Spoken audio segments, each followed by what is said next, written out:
सबैमा जय श्रीमान नारायण। म फेरि आज पनि अर्को प्रस्तुतिका साथ उपस्थित भएको छु। म पुरुषोत्तम सुवेदी। आज फेरि अर्को जिज्ञासा छ श्री गुरुदेवसँग। म गुरुदेवसँगै प्रश्न गरेँ। गुरुदेव जय श्रीमान नारायण। जय श्रीमान नारायण। मैले आज अर्को प्रश्न लिएर हजुरसँग सामने प्रकट भएको छु, उपस्थित भएको छु। प्रश्न के हो भने वैष्णव हुँदा दीक्षा हुनुपर्ने,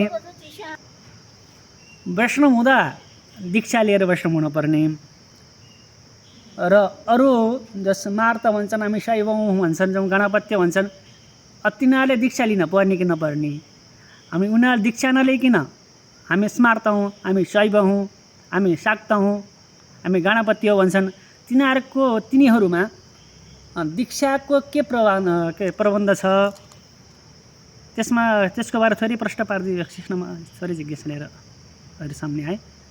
जय श्रीमान नारायण। आज पनि टिस्टा खोला संस्कृत विद्यालयका व्याकरणाचार्य व्याकरण विभागका आचार्य जो पुरुषोत्तम सुवेदी हुनुहुन्छ, उहाँले आज पनि आफ्नो जिज्ञासा राख्नुभएको छ। धन्यवाद छ पुरुषोत्तम सुवेदीजीलाई। यो हाम्रो धर्मशास्त्रमा जति पनि शास्त्रमा चाहिँ विधि छ, वेदमा, उपनिषदमा, स्मृतिमा, धर्मशास्त्रमा, 18 पुराणमा यो दीक्षा नै महत्त्वपूर्ण विषय हो। यो दीक्षा सर्वप्रथम ब्राह्मण बन्नको लागि गायत्री मन्त्रको दीक्षा नलिएसम्म ब्राह्मण कुलमा जन्मे पनि ब्राह्मण गनिँदैन। हवन गर्न पर्यो, कुनै पाठ पूजा गर्न पर्यो भने शिखा सूत्र र अनि गायत्री मन्त्र अनुष्ठान गरेको छैन भने कुनै पनि होमनीय जाने यज्ञमा, पाठ कर्मकाण्डमा त्यो योग्य हुँदैन, जति वाचाल भए पनि। तर विष्णु दीक्षा लिँदा वैष्णवीय दीक्षाको आवश्यकता पर्दछ। शैवीभन्दा शैव दीक्षाको आवश्यकता पर्दछ। गाणपत्यभन्दा गाणपत्य दीक्षाको आवश्यकता पर्दछ। शौर्यभन्दा शौर्य दीक्षाको चाहिँ आवश्यकता पर्दछ।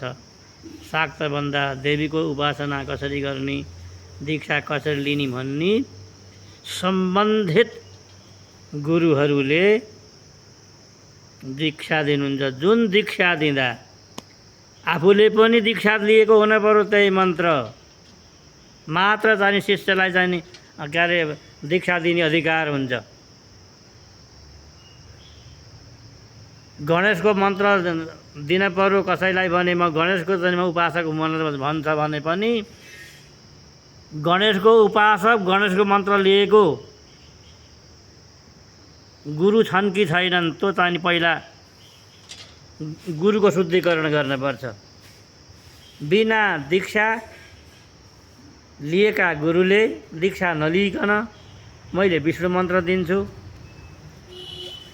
मैले देवीको मन्त्र दिन्छु, मैले शाक्तको मन्त्र दिन्छु, मैले शिवजीको मन्त्र दिन्छु, मैले सूर्यको मन्त्र दिन्छु भन्नु टन्टलापुर घाममा प्यास लाएर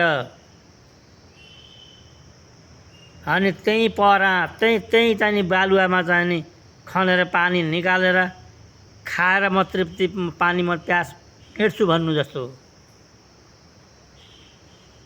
त्यसो भएको हुनाले जुनसुकै चाहिँ के अरे सम्प्रदायमा चाहिँ प्रवेश गर्नुभन्दा चाहिँ पहिल्यै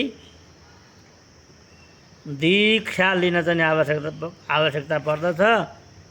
विष्णुको दीक्षा लिने भने वैष्णव गुरुसँग चाहिँ जानुस्। देवीको दीक्षा लिन छ भने शाक्त सम्प्रदायमा कर्मनिष्ठ यस्ता गुरुका सन्निधिमा गएर दीक्षा लिनुहोस्, मन्त्र लिनुहोस्। शिवको उपासक भनेर भन्नुहुन्छ भने जुन गुरुले दाक्षिणात्य चाहिँ विधि अनुसार दक्षिणमा गएर शूलाङ्कन र लिङ्गाङ्कन गुरुले जाने दिनुहुन्छ, मन्त्र पनि दिइबक्सिन्छ, त्यसपछि म शैव हुँ भन्ने अधिकार हुन्छ। त्यो त नेपालमा कमै होनन्, धेरैजसो नेपालमा त्यस्ता त छैनन्। होनन् देवघाटतिर त 2-4 जना चाहिँ गुरुहरू हुनु होला, त्यति मलाई थाहा छैन।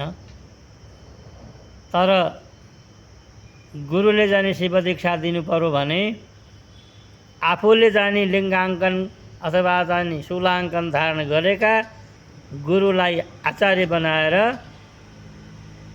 बल्ल आफूले लिन पर्दछ। बल्ल त शास्त्रीय विधिको शैली हो।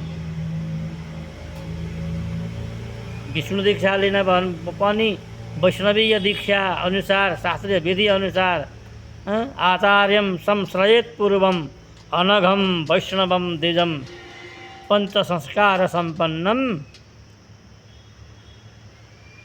मन्त्रार्थको विदम।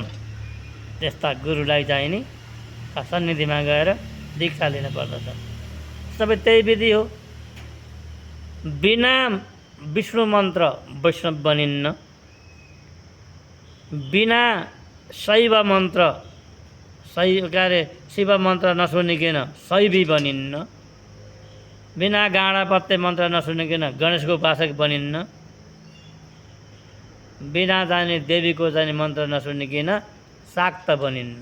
बिना मन्त्र नसुनिकन शाक्त पनि नेपालमा छैनन्, वैष्णव पनि नेपालमा छैनन्, शैव पनि नेपालमा छैनन्, गाँडापत्य पनि नेपालमा छैनन्। दीक्षा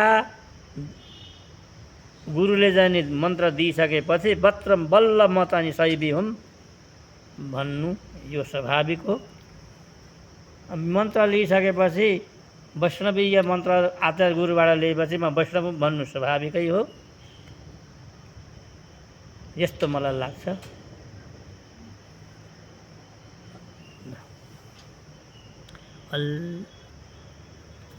त्यसो भएको हुनाले नेपालमा शाक्त, वैष्णव, गाँडापत्य, शौर्य अनि सबै मन्त्र लिनेका अधिकारी हुन्।